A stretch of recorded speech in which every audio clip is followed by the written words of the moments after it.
Hi. How are you? Good. Well, very cool. We want to welcome you. My name is Scott Silveri, and this is my wife Leah, and we're with Marriage Matters. So what we wanted to do was Monday and then Wednesday this morning, we shared one of the 4 laws, foundational laws of marriage. Right. And thanks to audio, it didn't come out. So we And said, if you listen, missed the other one, you can go back because we have done some other videos. Yeah. So you can go back and look on the page. so it all, to catch and up. what we're doing, we're walking you through Marriage on the Rock course, with a little ad lib. Right. So what we want to cover tonight is the second foundational law of marriage, Right. which is the law of pursuit. And, and that's so important because how often do you get married and then what is like the big goal? What's the big stumbling block? It's the what? Well, the wedding. That's it, man. And then you're married. Yeah. And it's not like the wedding. But the law of pursuit, that's my favorite one. Because to me, that's the one that keeps you engaged in each other. It's the one that makes you stronger. It's the one that gives you that longevity. Yeah. And it's not just a pursuit like, oh, baby, you're so hot, let's get married. But that's good. Well, that is good, but then it can't stop at the wedding. And then people, oh, well, I just fell out of love. No, you didn't fall out of love. Love's a choice. Right. You can't base it on emotion. You got to base it on choice. Yeah. And you can choose. You chose to pursue your spouse in the beginning, which was a stranger maybe, and then or a friend, and pursued it until it became a spouse. So you can make that choice, but there's got to be a constant pursuit of your spouse. Yeah. And some of the scripture that I found and I think is really applicable. When God created marriage, and it's well, hey, good morning. Good morning. How are you doing? I'm great. It's good to see you on this Friday. Friday Oh, morning. I know. It's been a wonderful week, and we are back with Marriage Matters. Yes. My name is Scott Silveri, and this is my wife Leah, and we welcome you. And we've been covering Yes. the last the first 3. The first 3 are priority, pursuit, and possession. Right. Lots of P's. Easy to remember. The first was the law of priority. Your marriage has to be priority. And if you don't treat it with priority, it's not going to be a priority. And that goes for your spouse. Your spouse has got to be the singularly most important person in your life. It can't be your kids. It can't be your job. It can't be the Eagles or the Patriots, whoever you're pulling for. It's got to be your wife. And then, then pursuit. Pursuit is what it is, what it says. Your desire, your longing, your target, your goal has got to be your spouse. You can't you pursue them when you're dating, when you're young, and then all of a sudden, well, I got you. Right. I got you. And then you get lazy, right? And you get lazy. I mean, let's say like a falcon and its prey, I mean, it swoops down and I know it's not a romantic example, but but then they Like goat's hair. but then they kind of leave and they kind of toy with their, listen, you can't toy with your spouse. I mean, you pursue them, and once you're married, you thank God for that pursuit, and you continue to pursue them, and through that pursuit also comes possession, and that's where everything you own, everything you are, everything you want to be belongs to both of you at that point. There's no more he said, she said, and this is mine, this is yours. God's very clear about becoming one flesh. No, big time. And that's where a lot of the problems come from. Is, well, this is mine, this is yours, blah blah blah. Listen, that's single talk. You're not single anymore. And I think that like women specifically in this day and age, I mean, there's such a movement of independent feminists that they take it the complete opposite direction. That's not God's design. Right. Is for that, strong-willed, just defiant independence, against your husband or Look, you can both be strong people. We're both strong people. We did very well before we got married, independently. And when we came together, it took us a while before we were able to submit that strength. And that's what submission is. People, like Leah's very open about, I submit to my husband. it's a Christ-centered, it's a God-centered marriage, and God says, the wife will submit herself to the husband, and of course the husband submits himself to the wife as Christ did to the church. But the people, well, what do you mean you're going to submit? That's so 1950s. Right. Listen, it takes a very strong person, a very confident person, to be able to voluntarily say, I submit myself, I surrender myself to your leadership. And it's the ones that have got the rope and they're both going in different directions that don't ever get anywhere. Now, by her submitting, her surrendering doesn't mean dominance. Doesn't mean that I dominate her, because if I try to dominate, then I'm outside of God's will. And as far as the leadership goes, it is I'm the head of the household.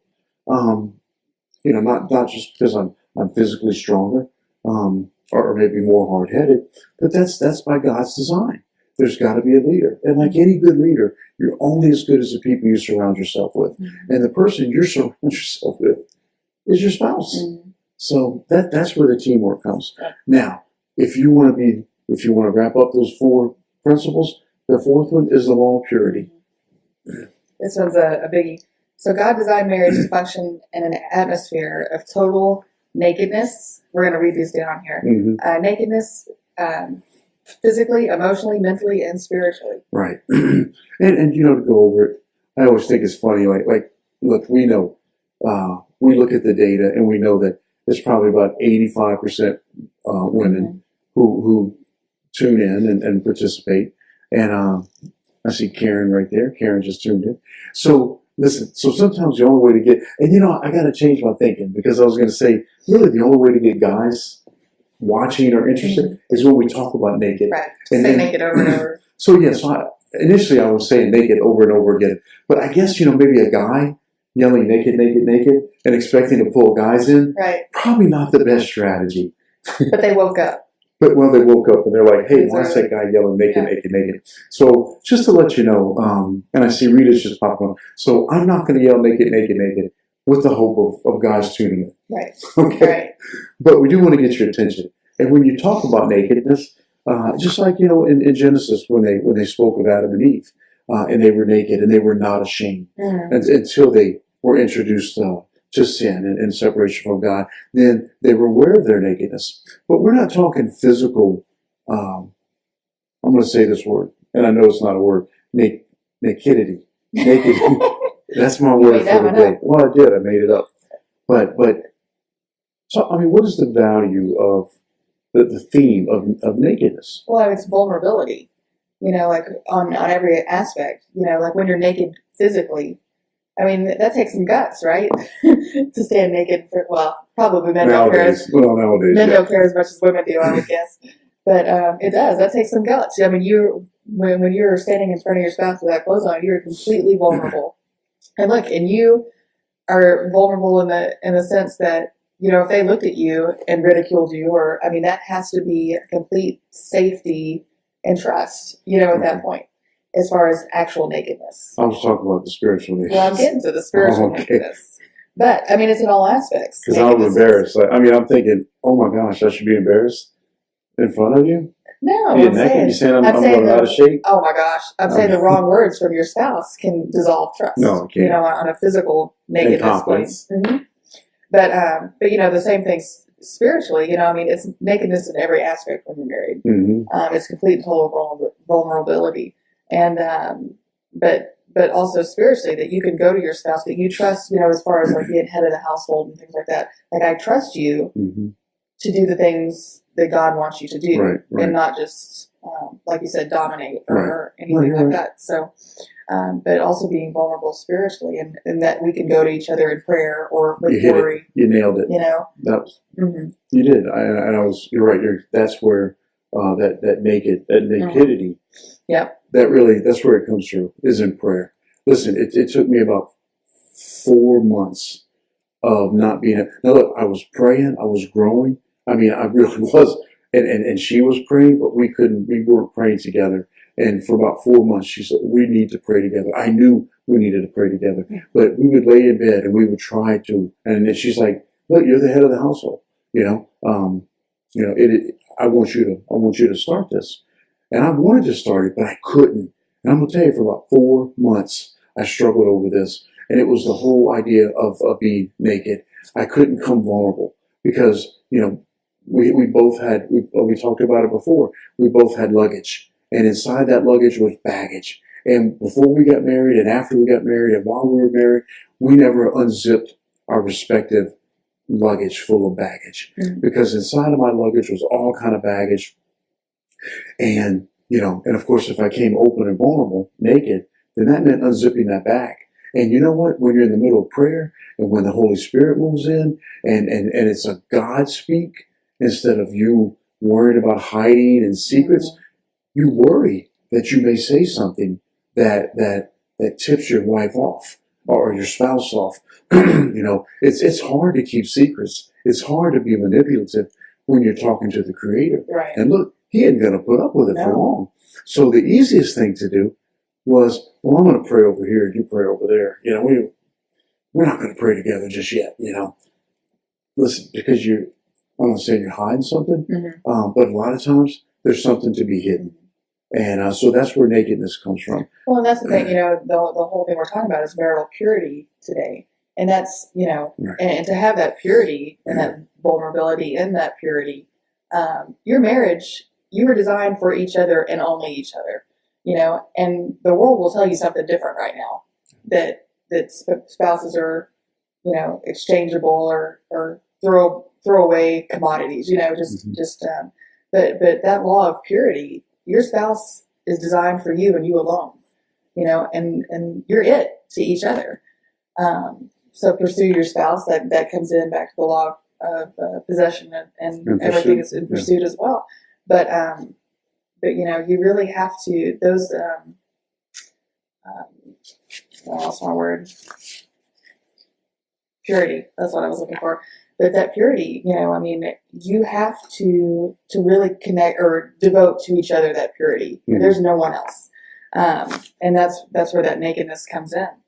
But there can be no secrets. Right. You can't be pure with each other or you're hiding all this stuff. And then the next one, is the law of purity, and how do you create that environment? Is physical purity, and and look, our big part of our ministry is blended families, and and if you come as a blended family, most often than not, you've each been married before, and then divorced, or maybe the other spouse died. But by virtue of having been married before, I'm just going to assume that you participated in an act of coitus with your especially if there are spouse. children involved. Especially if there are children involved. Well, I guess not normally. I mean, there could be some artificial stuff, but let's just keep it on a simple plane. You're not coming into a new marriage like fresh daisies, right. lambs, or whatever, So that's understood. But when you're not basing your marriage or your remarriage on biblical foundations, then if you've not gone through the other the other three laws, then that's where doubts come up, and it's like, and we'll talk about soul ties one day. I was just going to say we probably should touch on it right now, just because you love them, you talk about them. No, I mean, knock it out. But since we're talking about physical purity, but soul ties, just what you said, if you're coming, I forget what the percentage is. I want to say it's 88%. There's less than 20% of first married couples that go to each other, having never been with anyone else sexually before. Okay. And so that's a large percentage of the population that has got sexual soul ties to someone else. And look, it does not matter if you were in a 1-year relationship with that person or a 1 minute sexual encounter with that person, and you never saw him again. Every time that you have sex with a person, it leaves an imprint. Part of their soul imprints to yours. So the more that you have sex with somebody, the more that the more pieces of soul. And look, and the best way that it was explained to us was like a piece of like duct tape, felt and duct, or and every time you stick that tape down on the felt and you pull it away, a little bit of felt's going to come off, and then you do it again and again, and eventually there's going to be no sticky left on your tape. The more sexual partners that you have, and and that's something we talked about before. Like that's one of the big reasons that like especially in second and third marriages, there's an unworthiness feeling. But look, God can wipe that clean, but you've got to break those soul ties, and and I know that you had done some research into that and the different ways to break soul ties, and you really got to pray over those soul ties for those connections to be severed, because for you to have that purity relationship with your spouse, where there's complete intimacy only with your spouse, you got to break those soul ties, and it's not just past sexual partners, but it's also symbols.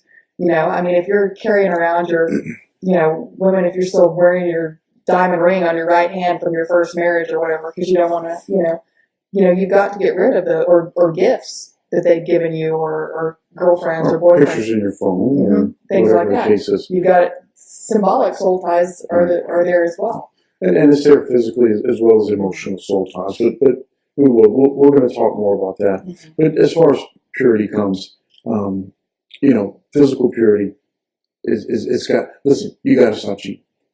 I mean, you can't have your little side piece. You can't have this. You can't. It's just like you can't have a separate bank account just in case. You can't have a separate relationship just in case. You've got to come. You've got to come to this relationship with a pureness, and physical pureness is a big part of it. And then then emotionally, like Leah said, we're talking about soul ties. I mean, that is a whole discussion right there. But I'll tell you, we were praying one day, and it's a connection. It's a tethering to someone else. Look, it be soul ties to your parents. There are soul ties that are positive connections, but there's those that are not. And like Leah said, the more people you're involved with, the more tethers you have coming out. And then there's the negative ones. But my understanding initially was that it's someone that you still have feelings for, soul ties. And I thought positive feelings, maybe romantic feelings or friendly feelings. Or good memories. Or good memories, right. And of course, those are always distort in time, Right. But we're praying one day, and there was somebody from my past, a long past ago, and I had so much anger, resentment. And then God started to lead me to truly learn about forgiveness. And when I spoke the words of forgiveness, He showed me that you sever those soul ties, even when there's angry, hurt feelings associated along that thread. Yeah. So, I'm explaining it to her. I'm like, hey, guess what? You can break bad memories up. She's like, I know. I know. Like, where have you been, And so that is important. And so to come emotionally pure. Listen, if you've been married before, that's the truth. You say, oh, I hate my ex-spouse, blah, blah, blah. Maybe you do. But at some point, something brought you together, and there was chemistry, and there was love, and there was a relationship, and maybe there was kids. And that's the hard part. Man, we talk about security is the language women need. If you're constantly worrying, like, oh man, what's he thinking about? Is he comparing? Or, man, that doesn't do any good. You've got to break those soul ties, and you've got to come with an emotionally pure posture into your marriage. And then mentally is the next thing. Your thoughts. Take your thoughts captive. Yeah. That's a big one. But pornography, is big, especially in today's culture with it available on every, just on regular TV. You see pornographic images and then pornography on the internet. And so you've got to have that mental purity for your spouse as well, because, that takes away intimacy. If your fantasy, if that's where your focus is, if that's where your pursuit is, we talked about that the other day. If you're pursuing that, you're not pursuing your spouse. No, you're right. And then the last is spiritual pureness. And and that's a desire that we should pursue every day. Mhm. And listen, and if God is at the center of your marriage, and you were pushing, you were leaning into the presence of God, then you're going to establish an atmosphere of spiritual purity. And look, a lot of people, they're like, oh, we don't want to talk about demons and spirits and all. Listen, there is a spiritual realm that is attacking your marriage, that is attacking your life, that is attacking everything. And and if you're worried about it, Mhm. well, it's probably not a bad thing, but to be worried about it means you've got to come behind the shield, the protection, the hedge of Jesus Christ. Alone you have no authority to fight the spiritual warfare that's going on for your marriage.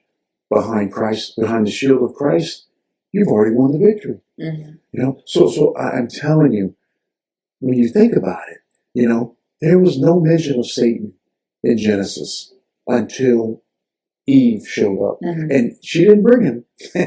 But because of the marriage, because of the union, because of the unity, Well, because it was so important to God. because it was so important to God, Satan said, I'm going to interject myself. And it was a very subtle temptation. And listen, and if you leave cracks in your relationship with Christ, or if you have no relationship with Christ, you're wide open. Listen, Satan is sitting there laughing. Mhm. He's laughing because you made yourself a broadside bullseye for his attack. You bring yourself close to Christ and you leave nothing vulnerable. It doesn't matter what fiery dart or stone that he throws. You're protected. You're protected by the hedge of Christ. Mhm. So these are the principles of coming in purity. And excuse me. And when you come with purity, listen, you can trust your spouse with anything, with any area, the most sensitive areas of your life. We like to read. We read a lot. We're so curious. Our quest for knowledge, where it comes to why do people divorce? Right. Why do second marriages fail 62% of the time? Why do third marriages fail 74% of the time? My gosh, you learn so many things. Yeah. But we read a lot of different examples of, like, even pastors. Nobody's immune, like you mentioned pornography earlier, and and it really is. So for a pastor, for a spouse to come to their spouse and say, "Listen, I've been struggling with this addiction. Maybe it's alcohol, maybe it's drugs, maybe it's sexual sin or pornography." Unless you're in an environment where purity is stressed, then they don't feel like they can come to you. And then that's just another dirty sock or dirty drawers that are stuck in that luggage that's never unzipped and it's never exposed. And then you never come to full purity. Right. And, and the opposite side of that is we talked about vulnerability and trust, but being able to go to that spouse and the spouse being Christ-like in the way that they're treating right the response.